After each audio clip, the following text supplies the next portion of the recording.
अच्छा तू भी यहाँ, तू भी मरेगा। इन सब के साथ वह डायन मुखिया की ओर देखते हुए बोलती है। उसकी बातें सुनकर मुखिया बोलता है, क्या तू अपने पति को भी मार डालेगी? जिस पर डायन कहती है, हाँ मैं तुझे भी मार डालूंगी, क्योंकि हम डायन लोगों को महाडायन बनने के लिए अपने किसी करीबी को मारना पड़ता है, चाहे वह उसका पति हो या उसकी औलाद। यहाँ मेरी औलाद तो है नहीं, इसलिए मैं तुझे ही मारूंगी, लेकिन उससे पहले मैं इस तांत्रिक को ठिकाने लगा द। इतना कहकर वह गुरुदेव की ओर देखने लगती है और वह अपना हाथ उठाकर आपकी शक्तियों के द्वारा उन पर हमला करने की कोशिश करती है, लेकिन वह अपनी शक्तियों का इस्तेमाल नहीं कर पाती, जिसे देखकर गुरुदेव मुस्कुराते हुए बोलते हैं, अरे ओ डायन, पहले अपने चारों ओर तो देख ले, तू इस वक्त कहाँ खड़ी है? गुरुदेव की यह बातें सुनकर वह डायन अपने चारों ओर देखने लगती है और गुरुदेव को चिल्लाते हुए कहती है, बहुत अच्छा, तो तू पहले से जानता था कि मेरी शक्ति इस मंदिर में काम नहीं करेगी, इसलिए तू यहाँ यज्ञ कर रहा है। अगर तेरे में जरा सी भी हिम्मत है तो आ मंदिर के बाहर और मुकाबला कर मुझसे, फिर बताती हूँ मैं तुम्हें कि मैं कौन हूँ। डायन की यह बातें सुनकर गुरुदेव मुस्कुराने लगते हैं, फिर कहते हैं, क्या मैं तुम्हें मूर्ख दिखता हूँ? मैं जानता हूँ अगर मैंने तुझे अभी अपनी शक्तियों से आजाद किया और मंदिर के बाहर ले गया तो तू यहाँ से भाग जाएगी। गुरुदेव ने अभी इतना बोला ही था, वो देखते हैं कि हरिया गांव वालों के साथ हो उसी ओर आ रहा है। गांव वालों के हाथों में जलती हुई मशालें थी और वह चिल्लाते हुए यह कह रहे थे कि मार डालो, इस डायन को मार डालो, इसने ना जाने कितने ही बच्चों को जान से मार दिया है, ना जाने कितने ही माँओं की कोख सुनी किया है। गांव वाले जब सामने आ जाते हैं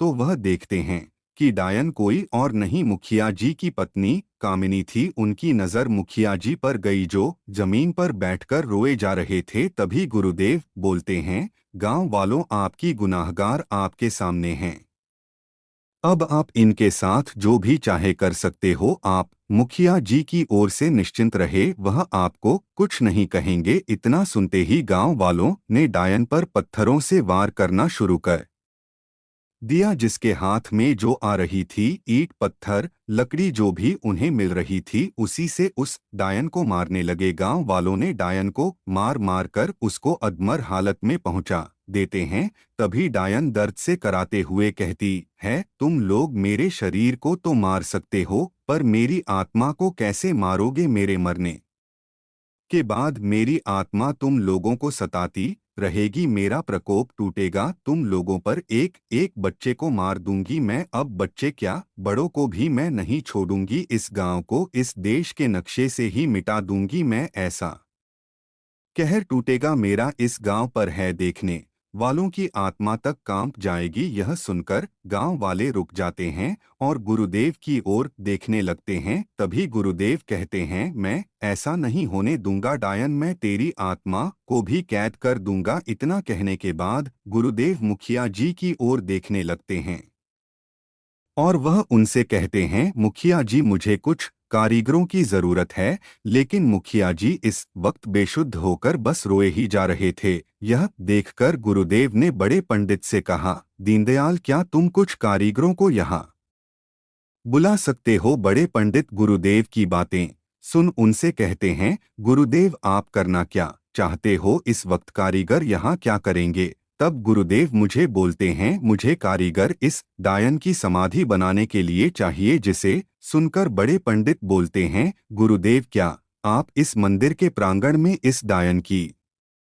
समाधि बनाएंगे? ऐसा करने से यह मंदिर अपवित्र ना हो जाएगा? जिसे सुनकर गुरुदेव बोलते हैं, नहीं, मैं इस मंदिर के प्रांगण में इसकी समाधि नहीं बनवाऊंगा। इसकी समाधि मैं इस गांव की सीमा के बाहर बनाऊंगा और इसे उस समाधि पर जिंदा चुनवा दूंगा, जिससे इसकी मौत भी हो तो इसकी आत्मा उसी समाधि में कैद रह, और मैं ऐसा प्रबंध कर दूंगा कि इसकी आत्मा उस समाधि से निकल ना पाए। तभी मुखिया जी भी गुरुदेव के पास आते हैं और बोलते हैं, गुरुदेव, क्या और कोई उपाय नहीं है क्या? इसको मारना ही पड़ेगा गुरुदेव, मैं इसे बहुत प्रेम करता हूँ, यह चाहे डायन हो लेकिन है तो यह मेरी पत्नी, मेरे बच्चे की माँ। यह सुनकर गुरुदेव मुखिया जी को बोलते हैं, मूर्ख मत बनो बलवंत, यह जो स्त्री है यह तुम्हारी पत्नी नहीं, एक डायन है। और तुम अच्छी तरह से जानते हो कि एक डायन कभी किसी की सगी नहीं होती, वह कभी भी किसी से प्रेम नहीं कर सकती। बात को समझो बलवंत। मुखिया जी गुरुदेव की बातें सुनकर बोलते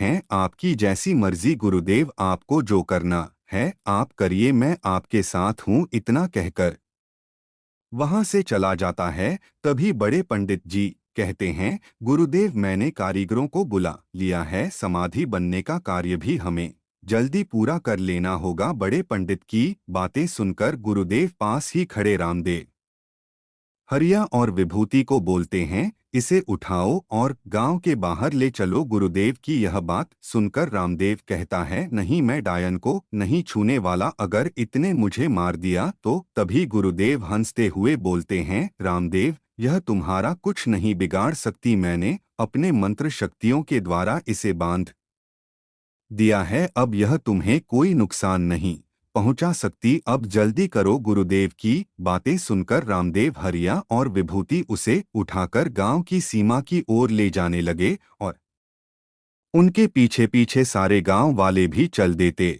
हैं। कुछ कुछ देर बाद वे लोग गांव की सीमा के बाहर पहुंच जाते हैं और देखते ही देखते बड़े पंडित ने कारीगरों की सहायता से एक समाधि का निर्माण करवा दिया। उस समाधि के अंदर गुरुदेव ने डायन को रखवा दिया और उसको पूरी तरह से बंद करवा दिया और बाहर से उस समाधि को अपनी मंत्र शक्तियों द्वारा अभिमंत्रित करके बांध देते हैं, जिससे डायन की आत्मा उसके मरने के बाद भी कैद रहे। यह सब करते करते सुबह हो गई थी और सारे गांव वाले अपने घरों की ओर चल दिए।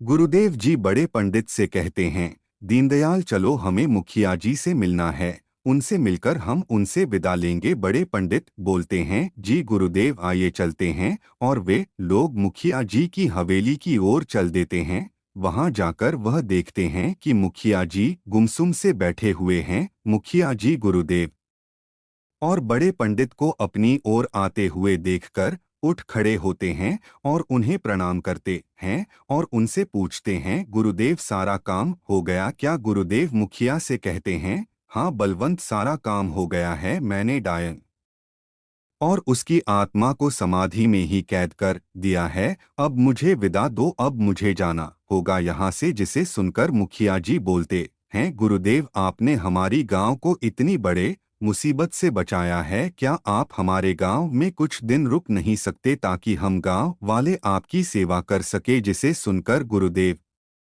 बोलते हैं, नहीं बलवंत, मैं जिस काम के लिए आया था वह काम हो चुका है, अब यहाँ रुकना मेरे किसी काम का नहीं। गुरुदेव की बातें सुनकर मुखिया जी बोलते हैं, गुरुदेव जैसी आपकी मर्जी कहो तो मैं आपको काशी तक छोड़ दूं। जिसे सुनकर गुरुदेव बोलते हैं, नहीं, इसकी कोई जरूरत नहीं है बलवंत, मैं जैसे आया था वैसे ही चला जाऊंगा। और गुरुदेव वहां से चले जाते हैं। क्या डायन का प्रकोप रूपपुर से हमेशा के लिए खत्म हो गया है या एक बार फिर डायन लौटेगी और अपना बदला गांव वालों से लेगी? जानने के लिए बने रहिए।